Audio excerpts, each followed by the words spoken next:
ખાંડીય ત્રિશુલ છે એ એમ કહી શકાય કે સાક્ષાત ચામુંડ માતાનો ત્રિશુલ છે. ત્રિશુલની અંદર સરસ મજાની નિસ્વાદ એક પણ રૂપિયો લીધા વગર તમે જોઈ શકો છો સેવા રૂમ, પાણી અને લાઇટિંગ ને બધી વ્યવસ્થા છે. એકદમ નિસ્વાદ એક પણ રૂપિયા લીધા વગર વ્યવસ્થા પ્રસાદની સરસ મજાની છે, તમે જોઈ શકો છો. તો ભાઈ કાળિયા બિલના કોઠા છે ને અત્યારે તમે મોસ્ટ ઓફ રીલોમાં ને વિડીયોમાં જોતા હશો કે કાળિયા બિલના કોઠા છે.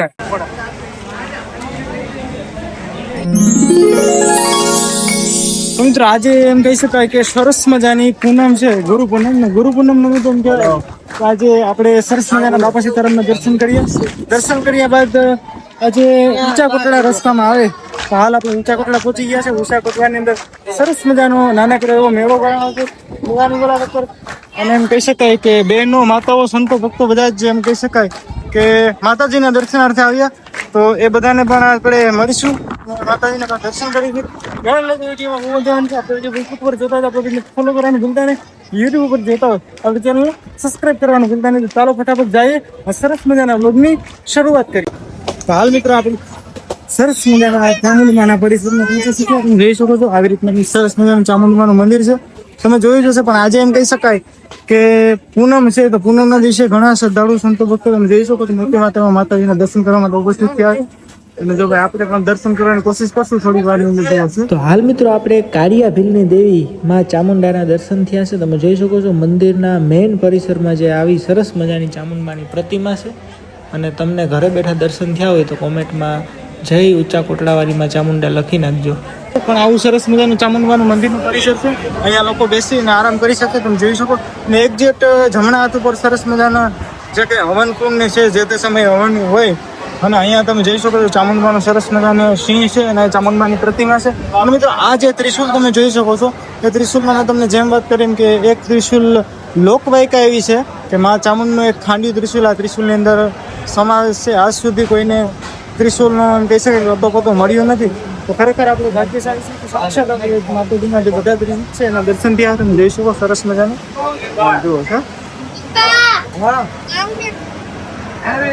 તો મિત્રો તમે જોઈ શકો છો એક્ઝેક્ટ ચામુંડમાનું મંદિર પાછળ છે, ત્યાં પણ ચામુંડમા સ્વરૂપે બિરાજમાન છે ને એક્ઝેક્ટ એની સામે સિંહની ચામુંડમાનું વાહન છે, તમે જોઈ શકો છો. હાલ આપણે એના દર્શન કરીએ, બધા લોકો એના દર્શન કરી તમે જોઈ શકો છો ચાલો બહાર જઈએ અને બહાર જઈને જે કંઈ જોવાલાયક છે એ તમને બતાવવાની કોશિશ કરીએ.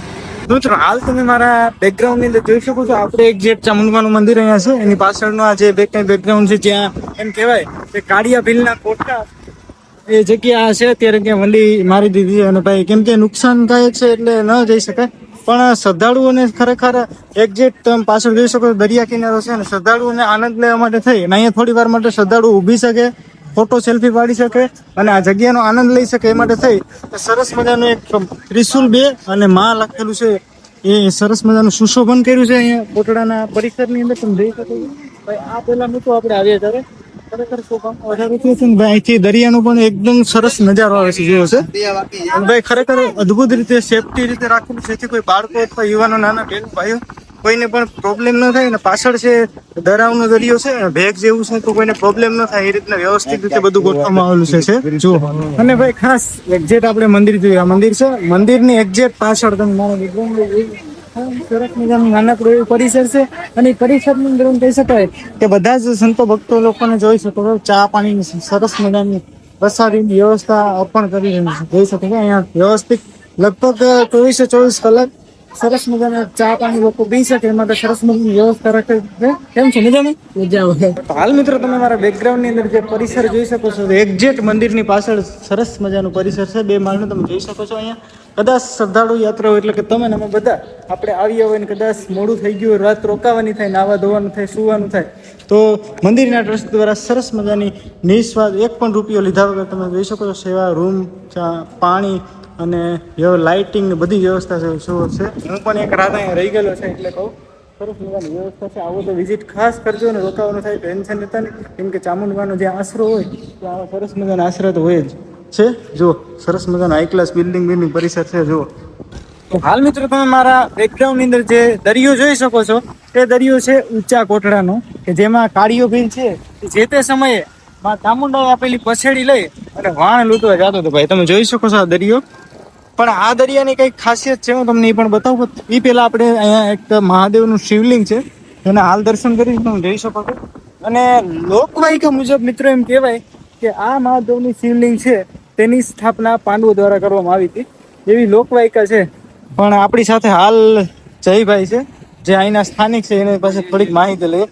એ ભાઈ મારે બીજી કઈ લાંબી ટૂંકી માહિતી નથી લેવી. મેં ઘણી બધી વખત સાંભળ્યું છે કે આ દરિયો કાયમ ભરતી અને ઓટ હોય એના વિશે ખાલી બે શબ્દ કહો. રોજ દિવસે છે ને એકવાર ખાલી થાય ને એકવાર ભરાય, મતલબમાં 24 કલાકમાં એકવાર ભરાય છે ને એકવાર ખાલી થાય. ઈજના મતલબમાં જે ચાંદો હોય ને એના આધારે મૃત્યુ આવતી હોય. પછી બીજા દરિયાની જેમ અહીંયા અમારે પાણી એમ કહેવાય ને કે વધારે પ્રેશર વાળું. આમ તમે દ્વારકાની બાજુ જાઓ તો ત્યાં આખો દરિયો ભરેલો રહે અને ખાસ ત્યાં તમે ચોખ્ખું પાણી જોવા મળે. અહીંયા આપણે ખાટી ટાઈપ છે એટલે થોડુંક પાણી વધારે તાકાત વાળું એમ. બાકી મસ્ત મજાના મહાદેવ છે. અને અમે વાત સાંભળી હતી કે અહીંયા ઓલા કાળિયા વિલના જે કોઠા છે અત્યારે તો લગભગ છે ને એના વિશે થોડું કયો ને.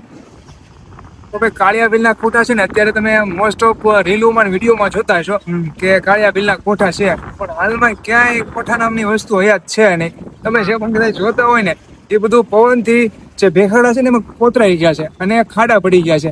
એ બધા છે ને એ બતાવે અને તમને મતલબમાં કે ગુમરાહ કરે કે ભાઈ આ કાળિયા બિલના કોઠા છે. હજી આપણે ન્યા જઈને બતાવીશ તમને લાઈવમાં કે જો આ રીતના ખાડા પડી જાય ને એના બધા છે ને કાળિયા બિલના કોઠા કહે. તો હાલ મિત્રો આપણે એમ કહેવાય કે ઊંચા કોટડામાં ચામુંડાનું પરિસર છે ત્યાં નીચે આવી શકે. તમે મારા બેકગ્રાઉન્ડની અંદર જે સરસ મજાની ભોજનશાળા જોઈ શકો છો તો પ્રસાદ લેવા માટે જ્યાં લોકો આવતા હોય છે બધાને ખબર જ છે કે ઊંચા કોટડાની અંદર પ્રસાદની વ્યવસ્થા છે. પણ ખાસ મિત્રો ટાઈમિંગ મેનેજમેન્ટ કે સાંજે 7 વાગે માતાજીની આરતી પૂર્ણ થાય ત્યારબાદ ભોજન છે પ્રસાદ છે એ બધા લોકો લેવા માટે આવે છે અને રસોડું ચાલુ થાય ને ત્યારબાદ તમે રાતે 10, 11, 12 વાગ્યા સુધી આવો ત્યાં સુધી લગભગ ખુલ્લું હશે અને તમે પ્રસાદ લઈ શકશો. તમે તારા બેકગ્રાઉન્ડ ની જોઈ શકો છો. અને ખાસ બપોરે પણ 11, 11:30 થી એક્ઝેક્ટ ટાઈમ ચાલુ થઈ જાય છે અને બપોરે લગભગ 1:30, 2 એક્ઝેક્ટ સુધી તમે આવો ત્યાં સુધી સરસ મજાની માતાજીની પ્રસાદી પણ બધા સંતો ભક્તોને એકદમ નિસ્વાદ 1 પણ રૂપિયા લીધા વગર વ્યવસ્થા પ્રસાદની સરસ મજાની છે તમે જોઈ શકો છો. અને મિત્રો પરિસરની અંદર તમને નાના મોટી ઘણી આવી શોપો જોવા મળશે તમે જોઈ શકો છો જેમાં તમે આવી ચૂંદડી આવા હાથમાં પહેરવાના અથવા તો આવા કંકુ અને બીજી પણ ઘણી બધી લોભાન ધૂપબત્તીની વસ્તુ છે જે તમે લઈ શકશો. બીજી અહીં તમે જોઈ શકો છો ધૂપબત્તી, અગરબત્તી અને આવી તો લગભગ બધી જ દુકાનો છે તમે જોઈ શકો છો. શ્રીફળ છે અને બીજી પણ ઘણી બધી વસ્તુ છે જે તમે અહીંયા આવીને શોપ કરી શકો છો અને માતાજીને અર્પણ પણ કરી શકો. તમે જોઈ શકો છો માતાજીના અવનવા આભૂષણો. એટલે આવી તો લગભગ અહીંયા તમે અહીંયાથી આ મંદિરની પરિસર છે તમે જોઈ શકો છો અહીંયાથી લઈ અને નીચે સુધી આવી તો લગભગ બધે પરિસરો છે. બધે જ આવા સ્ટોલ હશે.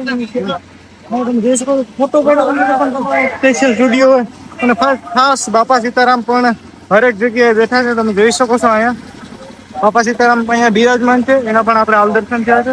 સેલ્ફી પોઈન્ટ ભાઈ સરસ મજાની પરિસર છે અને સરસ મજાની વ્યવસ્થા છે ઊંચા કોટડાની અંદર. બીજી પણ વ્યવસ્થા છે પણ તમને હું બતાવી. ચાલ હારું શું કઈ ધંધો પાણી હાઈલા રાખે ને એવું ન હોય પણ આમાં હાઈલા રાખે એવું ન હોય. ક્યારેક ચડાવ ઉતાર આવતા હોય બરાબર ને. હા હમણાં તહેવાર સારા છે તો હમણાં નહીં વાંધો હવે કઈ વાંધો નહીં. સારા મોરું હાલે રાખે કેમ કે અત્યારે દુકાનો ઘણી બધી થઈ ગઈ એના હિસાબે થોડો પ્રોબ્લેમ તો થાય. એટલે બહુ બધી દુકાનો થઈ ગઈ શરૂઆત થી લઈને ઉપર સુધી બહુ અઢળક દુકાનો છે. હાઈલા કરે નાની નાની વસ્તુ છે બધી. રમકડા વધારે જોયું છે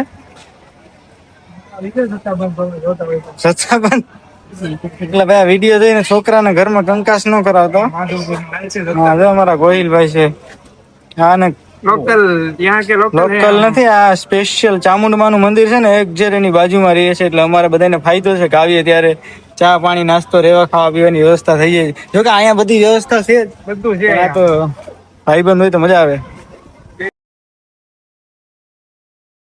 તો મિત્રો માના પરિસરની અંદર નીચેથી તમારે ઉપર જવા માટે લગભગ 200 થી 250 મીટર જેટલો લંબાઈ ગાળો રહેશે અને ક્યાંય પણ એક સ્ટેપ એટલે કે પગથિયું નહીં આવે. તમે જોઈ શકો સરસ મજાનો ઢાળ જેવો રસ્તો છે અને એમાં વ્યવસ્થિત પથ્થર લગાવેલા છે અને ભાઈ એ પથ્થર જે તે સમયે એવી લોકવાયકા છે કે બાપા સીતારામે ખુદ આવીને અહીંયા જે રસ્તો બનાવ્યો હતો કંઈ ભૂલચૂક થતી હોય તો માફ કરજો, પણ મળતી માહિતી મુજબ કહી શકું.